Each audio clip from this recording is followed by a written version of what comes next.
আজ দেখে ফেললাম সুস্মিতার গলার লাভ বাইট। জীবনে কতটা পাপ করলে সোয়েটারের চেন যায় আটকে।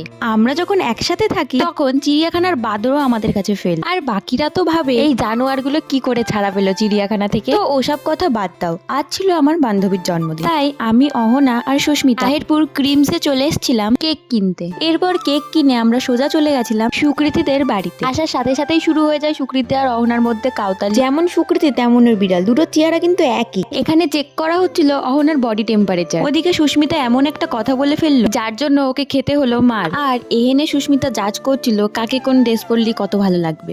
জানি না আজ ওকে কোন মাথা ভর করেছিল যে ও দিচ্ছিল বিকট বিকট ডান্স মুভস। জন্মদিন দাঁড়াতে কার সেইটাও বুঝতে পারছিলাম না, কারণ জন্মদিন একজনের আর সাজছে আর একজনের বাড়ি এসে আর একজনা করছিল কাজ, আর আমরা করছিলাম না। আর এই মহিলারে দেখো এমন ভাব মারে যেন অত্য সুন্দর এই পৃথিবীতে আর কেউ নাই। এখানে সুকৃতি মুখটা এমন ভ্যাচকালো বান্দরের তো অধম লাগছিল, পেট নিতেও অধম মনে হচ্ছিল। এরপর বান্ধবীর কেক মেক কাটা হয়ে গেলে বান্ধবীর টাকা ধ্বংস করার জন্য সবাই মিলে চলে গেলাম লাভ ম্যারেজ রেস্টুরেন্টে। এমন ভাব মারছিলাম সবাই যেন বাপের জন্মে জীবনে রেস্টুরেন্টে যায়। আর এইটারে দেখো হনুমানের থেকে কোনো অংশ কম লাগছে না। এইখানে আমার এরা একটু শান্তি করে ফটোও তুলতে দিচ্ছিল না। আর এইটারে আমি যতই ভালো ফটো তুলে দিই না কেন জীবনে আমার প্রশংসা করে না, আবার সেই ফটোই পুক পুক করে ফেসবুকে স্টোরি লাগাবে। এরপর চলে আসে আমাদের খাবার, কিন্তু আমরা অর্ডার দিই চিকেন পকোড়া, আমাদের দিয়ে যায় অন্য এক পকোড়া। তার মধ্যে চিকেনের বংশও খুঁজে পাচ্ছিলাম না, দেওয়া ছিল সবজির গাদা। অ্যাকচুয়ালি দোষটা ওদেরই ছিল, কারণ আপনাদের রেস্টুরেন্টে আমরা খেতে এসেছি, অর্ডার করেছি চিকেন পকোড়া, দিয়ে গেছে সবজি পকোড়া। তাই অহনা ওদের দোষী সাব্যস্ত করে এখানে দাঁড়িয়ে দাঁড়িয়ে করছিল ঢং। আর হ্যাঁ গাইস, ওটা কিন্তু ওর গলার লাভ বাইট ছিল না, ওটা জাস্ট ওর জন্মদান। আর এখানে আমার সোয়েটারের চেনটাও গেছিল জম্মেরাটা আটকে। তো আজকের ভিডিওটা এইটুকুই গাইস, দেখা হবে নেক্সট কোনো ব্লগে।